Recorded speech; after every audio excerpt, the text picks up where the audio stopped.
সুপেয় পানির সংকটে খুলনা নগরীর বেশিরভাগ বাসিন্দা। গ্রীষ্ম মৌসুমে পানির স্তর নিচে নেমে টিউবওয়েলে উঠছে না পানি। অন্যদিকে 2008 সালে নগরীতে ওয়াসার কার্যক্রম শুরু হলেও এর আওতায় নেই শতভাগ বাড়ি। আবার যেসব বাড়িতে ওয়াসার পানি পৌঁছায় তাতে প্রায় থাকে ময়লা, দুর্গন্ধ।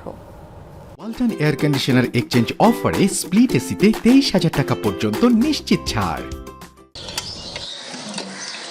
তীব্র তাপদাহে যখন নাকাল অবস্থা, তখন খুলনাবাসীর দুর্ভোগের মাত্রা বাড়িয়ে তোলে পানির সংকট। মৌসুমের শুরুতেই নেমে যায় স্তর। এক বালতি পানির জন্য দীর্ঘক্ষণের অপেক্ষা মেয়ে বউদের। বিশুদ্ধ পানির জন্য নগরবাসী নির্ভরশীল টিউবওয়েল ও সাবমার্সিবল পাম্পের ওপর। চাহিদা মেটাতে ছুটতে হয় এক এলাকা থেকে আরেক এলাকায়।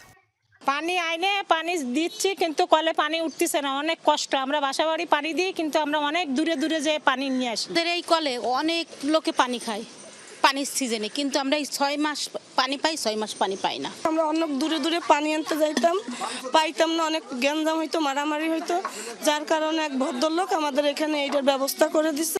যারা ওয়াসার পানি পাচ্ছে তাদেরও অভিযোগের শেষ নেই। প্রায়ই পানিতে আসে ময়লা, থাকে দুর্গন্ধ।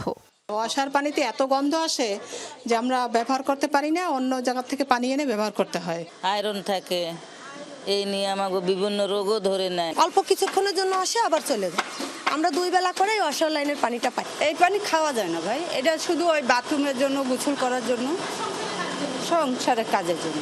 খাওয়ার পানি এবং পাক করা পানি সব ওই দূর থেকে জানতে হয়। আশেপাশে যাদের বাড়ি আছে তাদের বাড়ির থেকে আমরা চিন্তা পানি আনি। পানি দিয়ে পারতাছি না, পানি পাম্পে পাওয়া যায় না, যেহেতু পাম্পে শর্ট, আর বোতল তো নাই, বোতলও শর্ট, পানির অবস্থা খারাপ। নগরবাসীর পানির সমস্যা দূর করতে ওয়াসার সদিচ্ছা চায় সচেতন মহল। 16 বছরে আমি মনে করি ওয়াসার ব্যর্থতার বিশ্লেষণ করার চাইতে ওয়াসা কতটা এই ব্যর্থতার পিছনে তাদের দুর্নীতিটা কতটা দায়ী, সঠিকভাবে কাজ না করা, জনগণের চাহিদা পূরণ না করা। এবং আমি তো আগেই বলেছি যে 25% মানুষ কিন্তু খাবার পানি পাচ্ছে না। তো এটা তাদের 75% তাদের এখানেই ব্যর্থতা। তবে গ্রাহকদের পর্যাপ্ত পানি সরবরাহের দাবি ওয়াসার। আরও গ্রাহককে ওয়াসার আওতায় নেয়ার কাজ চলছে বলেও জানায় কর্মকর্তারা। সংযোগ চাচ্ছে, সংযোগ দিচ্ছি, এবং তাদের পানি ব্যবহারের চাহিদা পুরোপুরি আমরা মেটা করতে পারছি কিনা সেটা এখনকার হিসাব। আর ভবিষ্যতের হিসাব হলো যেটা আমরা 22% এখনো সংযোগ আমাদের আসে নাই, সেটা আসলে আমরা এই যে 78% যে চাহিদা আমরা মেটাচ্ছি, বাকি 22% আসলেও কিন্তু আমাদের যে সক্ষমতা 11 কোটি, এটা দেওয়া মেটানো সম্ভব।